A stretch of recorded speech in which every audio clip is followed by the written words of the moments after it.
Welcome to How's Your ePresence on Business Radio X. This show is produced by ePresence, and I am Mark Galvin, the founder and CEO of that firm. We're coming to you live from the Subaru of Gwinnett studio inside the Sonesta Gwinnett Place Atlanta Hotel. How's Your ePresence is a show designed to help business people and companies do social media a little better. Why do we do that? Why is that important? It's because social media, number one, it is not going anywhere. And number two, you need to figure out how you can leverage your business outside of just your website. In fact, I left a call today. I had a great phone call with a local business person here in Gwinnett, as a matter of fact. And he is launching a new website, and he's trying to figure out how can he tell people about his new website. And he can do that through social media. So you need to make sure you're using social media to stay relevant. You need to make sure you're staying connected with your audience, and you can't do it any better place than right on social media. So here on How's Your ePresence, what we normally do is we talk about what's going on in social media, giving some tips that can help you do social media a little better. And our company, ePresence, manages social media for you, the individual. And the reason we focus on the individual social media profile is because that's where business is done. People do business with people. Why don't you harness the ability online to stay connected to your audience? And so that's what we focus on at ePresence, because a lot of people don't have the time, know-how, or desire to do it themselves. We help them do that while they go on about their day job. So if you would, and normally on our show, we are always focused on social media. And I keep saying normally because we have a twist today. We have a bit of we're going to throw you guys a curveball, but I'll get to that in a minute. But normally we have you guys connect to me right on social media, and my universal social media handle is super easy. It's ePresenceMG. So you can find me anywhere. EPRESENCE, M for Mark, G for Galvin. That's my handle on LinkedIn. It's on Facebook, Twitter, you name it. Look for me there, even on Instagram. Although I'm not that active on Instagram. I should change that. I know. This is a social media show. I should be all over Instagram. But you really need to harness social media where your audience is, and quite frankly, my audience is on LinkedIn. So all that said, I have an interesting, I did tell you guys I'm going to throw a little curve at you today. So I've got a unique guest. And as you know, I typically introduce the guest and let them weigh in on some things that are going on social media. But I'm going to introduce my guest, and then we're going to get into some interesting things. I'm going to cover a little bit about LinkedIn. But my guest today is the illustrious Mr. Steve Galvin. Steve, how are you? I'm fine, Mark. How are you? I'm good. Good. Wait, what's your last name? Galvin. Galvin. You mean to spell that for you? Yeah, how do you spell that? I don't know. G-A-L. Steve is my older brother by some 5 years. There's a great story about Steve and I out in the front yard of our house where he kicked me with a soccer ball, and I couldn't get a hold of him. He put his head on my forehead as I was trying to destroy him. Do you remember this? You were just holding me back, and I couldn't get you. I was so angry, so I went in your bedroom and I just destroyed it. Do you remember that? You forget? That was a good story. It's the only way I could get back at you. Well, there's a reason Steve's here today, and he's got a unique story that I'm going to get into in just a little bit. And but before we get into his unique story, I want to tell you guys about what he does. So you work for whom? LexisNexis. LexisNexis. Do they sell cars? No. They don't? No. And they don't spell their name like a car company, do they? No, they don't. They tried, but they lost. Oh, really? Did they have the same spelling as Lexus, the car company? Oh, Initially. I didn't know that. Yeah. So number one, Lexus is Lexis. Correct. Nexis, right? Correct. What does LexisNexis do? We're the largest information conglomerate pretty much out there. We support the legal, law enforcement, courts systems, and also insurance and health care industries. So I like to compare it to a massive legal database. Is that about right? Absolutely, yes. So if I am interested in finding out, so I'm a lawyer, and I have a client that comes in and they have a complaint about a said company, I can go to your database and find out information about lawsuits against that company and things like that. Is that the type of stuff that's in there? And I don't know. I'm guessing. Yes, you can do that. It also makes that way the lawyer itself can go out, see what the court said yesterday, Gotcha. understand what the law is and how it has changed within a 24-hour period to make sure that they're arguing properly for their particular client. Got it. So the system is not just the database related, it also shows what's going on in the law. So I can see immediately. So you guys must have a gazillion people sitting behind a computer entering this data. Yeah, we do. Oh, we do. I that's mean, really just in the public records selection, we've got 4 petabytes of data. Wait. You just said petabytes. Yeah. I don't ever hear that word. That's a lot. It's more than a meg, huh? Yeah, a little bit. Wow. Okay. So that's what you get. That's what your day job is, and we're going to get into why I invited you on the show. And it's not because I felt sorry for my brother, although I do kind of feel sorry for him. He's not nearly as good looking as I am.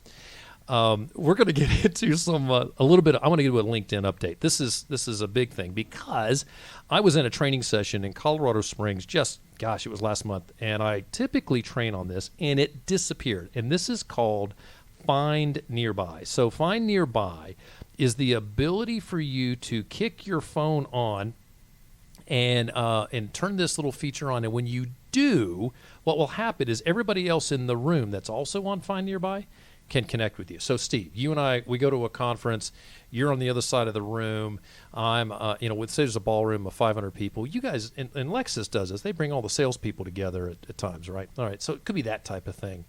And if I go into my Find Nearby function on my phone, I can turn it on and I can connect to everybody in the room as long as they're on it too. This used to be a feature right at the top of the screen under My Network. So it only works on your phone. If you're on your laptop, this doesn't show there. So go to your phone, hit the My Network button, and that's the bottom button on the left. So it looks like 2 people. If you look at your desktop, it actually has the words My Network. So if you're confused, look at your desktop. You'll see the 2 people. It has My Network on it. Look for that icon on your phone. When you find it, click it. You want to make sure your search screen is empty. There's nothing else. It's up there. And what happens now, and this is a total change, there's a blue button that appears in the bottom right-hand corner. When you click that blue button, there are 3 options. You can add a contact. You can scan a QR code. That's a whole other conversation for another episode. And there's Find Nearby. And you can touch Find Nearby. And what you do, if anyone else in the area has Find Nearby on at the same time, they'll start to populate. So imagine this. You're at a dinner. There's 10 people at the table. If you get everybody at that table to kick on Find Nearby, you don't need business cards anymore. So it's a way to connect digitally without a business card. Nice. So that's a big update. I wanted to share that because in my last training session, even LinkedIn support didn't know it. Now I will tell you, LinkedIn is not Facebook.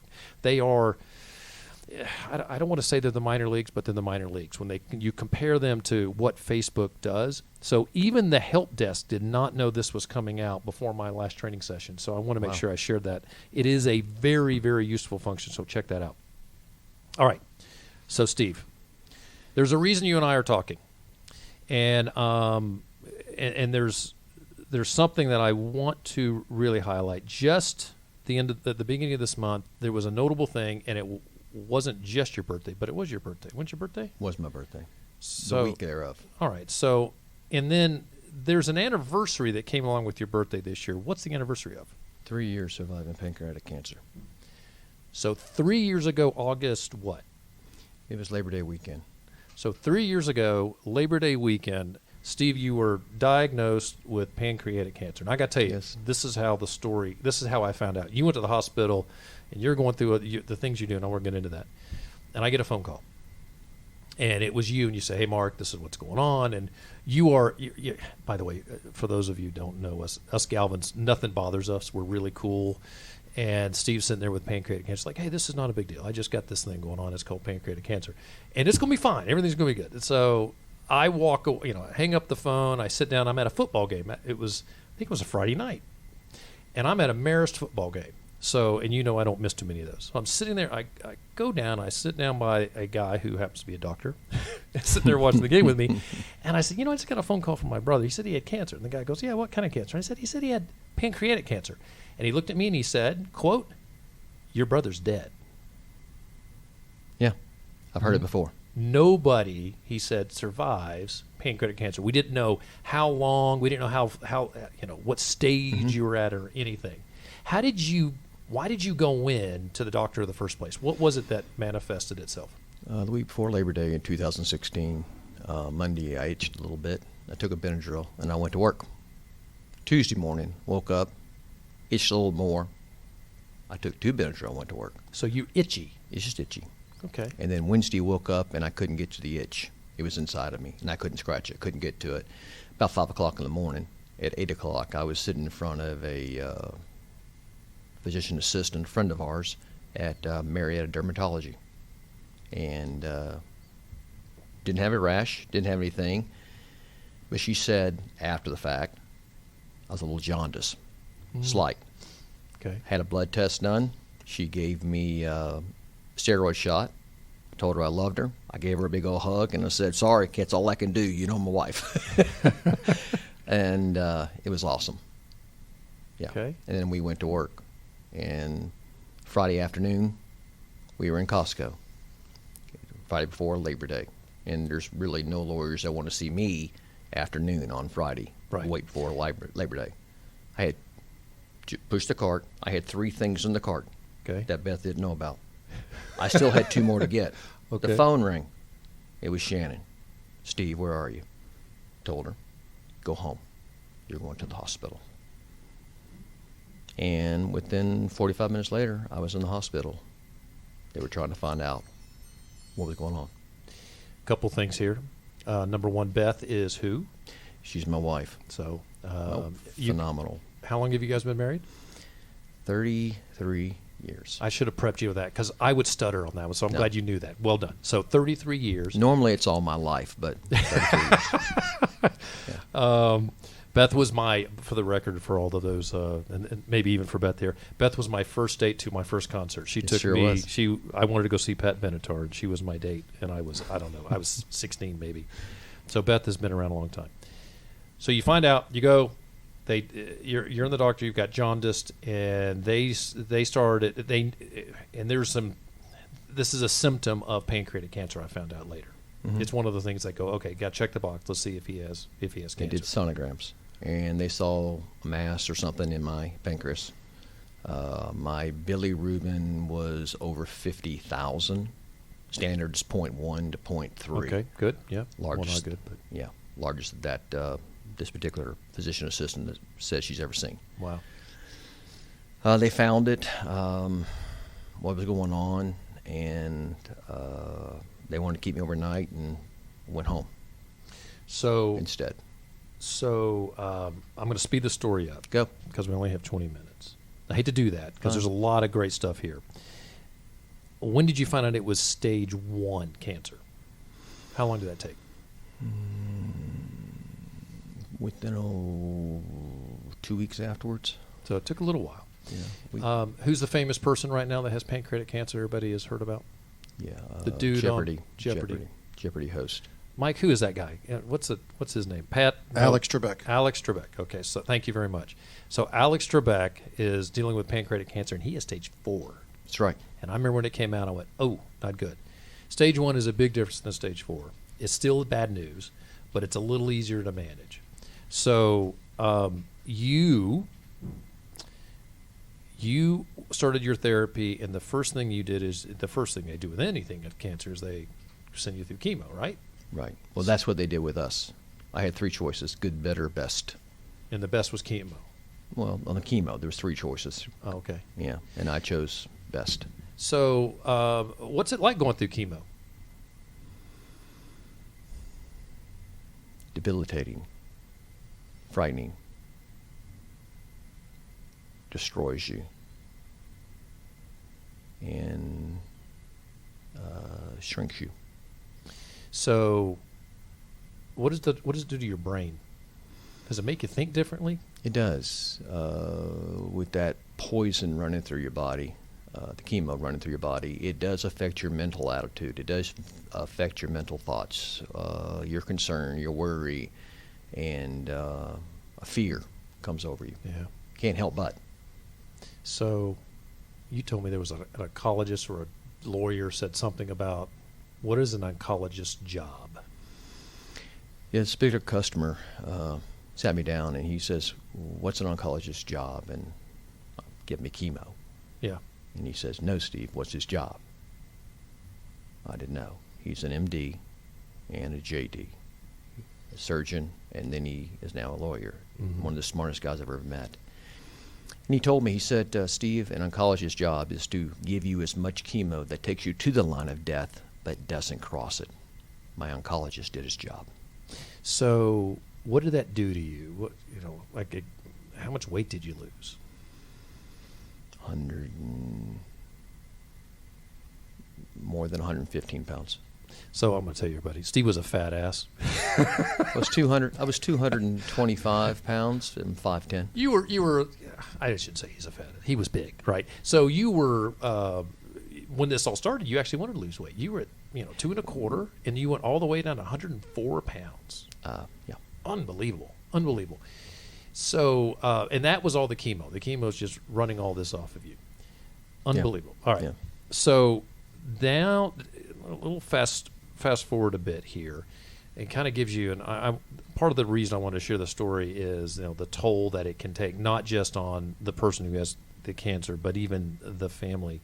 There's something that happened back in November. Was it 16? Yeah. So, tell me that story. November the 14th, 2016. Not that you remember the date. It's not important at all. Beth and I had gone, because my third round of chemo was October 31st, 2016. 14 days later, I went back for another round. Sat down in the doctor's office, and then the oncologist looked at me and said, go home, get stronger, eat, get better. And I couldn't. I was so weak. Getting in and out of the car was unbelievably. So Beth had told me on the way home that I was destroying my daughter, and that our daughter we're blessed in our family. We have a special needs daughter that has nothing but love. She's phenomenal. And she loves school. What's her age? She's now 20. She's 22. She'll be 23 this December. So she's 23 years old. And describe her special needs. What is it? Help us understand. She has apraxia with cognitive impairment. Her oral motor and cognitive abilities are dampened, and she doesn't fully understand everything. If you told her I had cancer, she wouldn't know what that meant. Okay. But she knew something was wrong. But she loves, right? Oh man, does she love? Yeah. Okay. Oh man, nothing but love. Yeah. I think she's right and we're wrong. Interesting. In a lot of areas. And Beth told me I was hurting her. And that evening, I normally sit in the chair and I didn't move, and I would sleep 20 hours a day minimum. I'll sit in the chair, and Beth looked at me and said, look at your daughter. I picked my head up because I was holding it in my hands, and I looked at Morgan with just fear on her face. Her mouth was open, her eyes are dilated. And she said to me, Dad, are you okay? With fear. What do you say when you're facing death? When you're trying to get stronger? And your love, one of the loves of your life, looks at you and says that. What do you say? I don't know how, but I was able to say, I'm tired. I'm tired. Daddy's tired. And she looked at me and she said, Dad, do you need a hug? And I got a hug. And I was getting 2, 3, 4, 5 hugs a day from that point forward because she was helping me. That's awesome. Yeah. And that was a turning point for you. You've said that kind of something changed. It helped me with a little bit more desire, not that I was lacking prior, right? But so forth. But the next 2 weeks was difficult because I couldn't get up, I couldn't walk. To go to the bathroom took 20 minutes to stand up, to sit up, to tell yourself sit up, you can sit up. It was so weak, Wow. But yeah, but that day and some other things happened that day as well. But that day etched in my memory. So there's a radical surgery that is offered to pancreatic cancer patients. What's that radical surgery called? It's called Whipple. The Whipple surgery. What do they do in the Whipple? They cut you from your whole middle open from bottom of your rib cage all the way down below your belly button, and they lay you open and you lose your gallbladder. In my particular scenario, a third of my pancreas, and the first curve of your stomach, a duodenum or something. I don't know. Somebody out there knows what you just said. Yeah, that's what they say. And they have to reconnect and recreate the bile ducts that goes from your liver into your small intestine and some other things as well. Okay. Pretty radical surgery. So I like to describe this because I didn't know anything about it. I describe it as a ice cream scoop.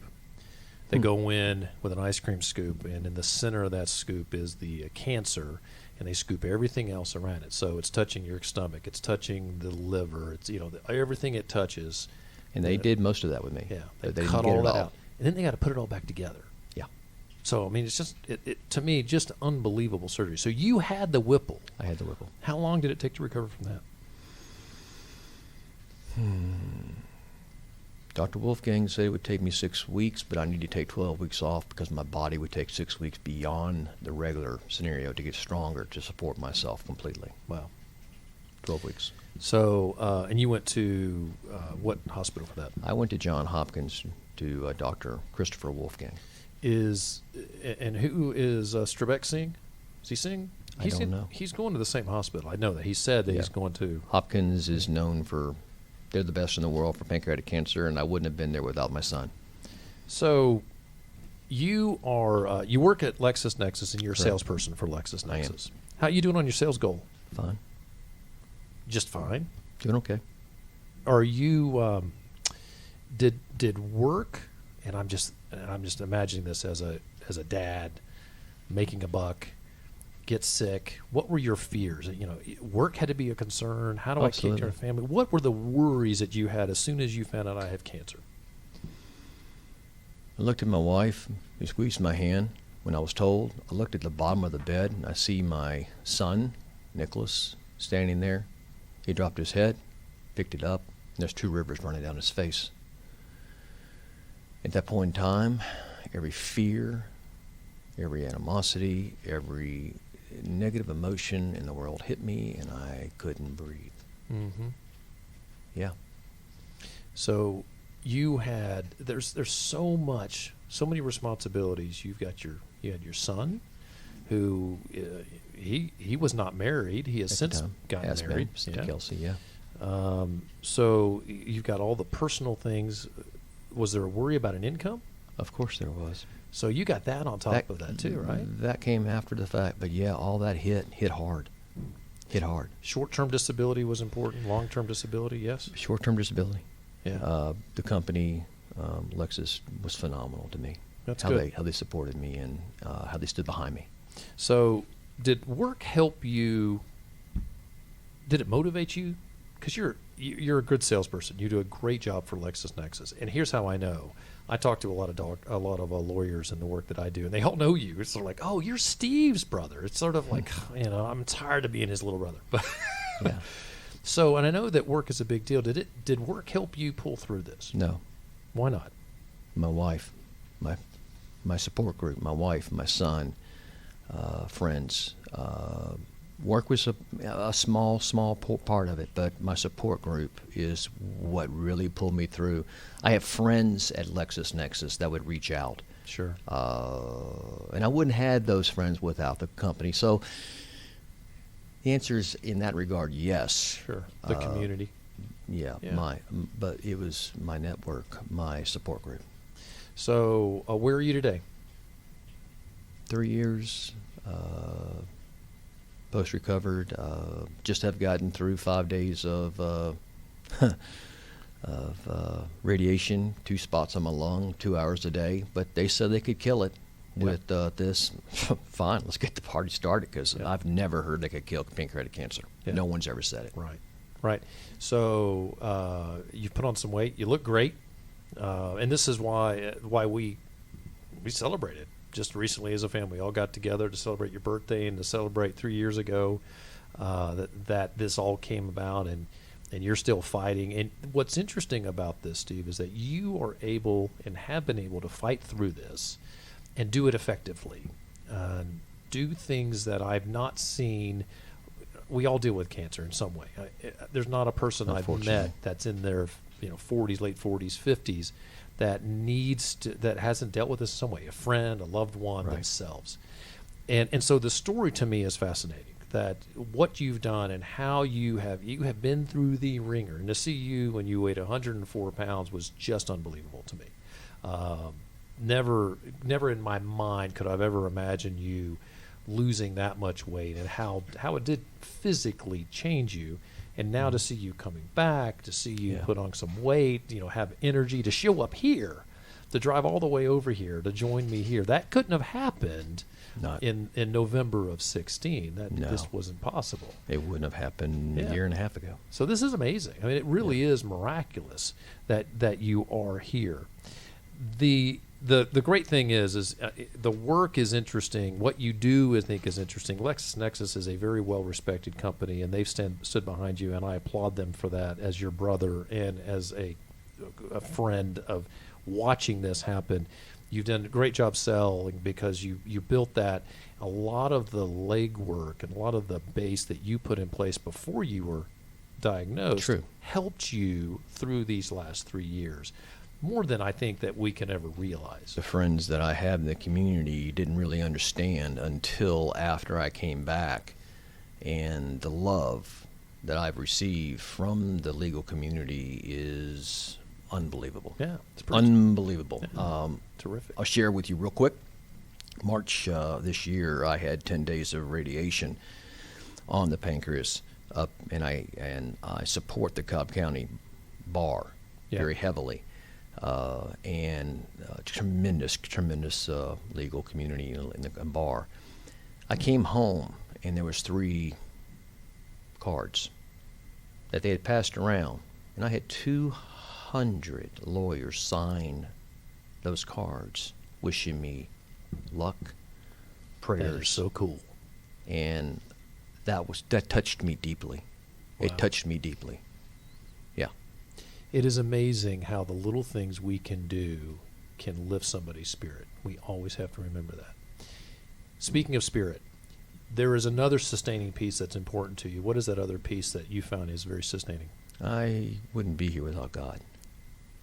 When I was diagnosed and I told you I couldn't breathe, I could not breathe. I had an elephant sitting on my chest. I can't tell you how much negative energy or how much negative hit me. I closed my eyes and I asked God to take it away, and I would sit in the middle of the vessel. No matter where it went, I would go willingly. In Jesus' name I prayed.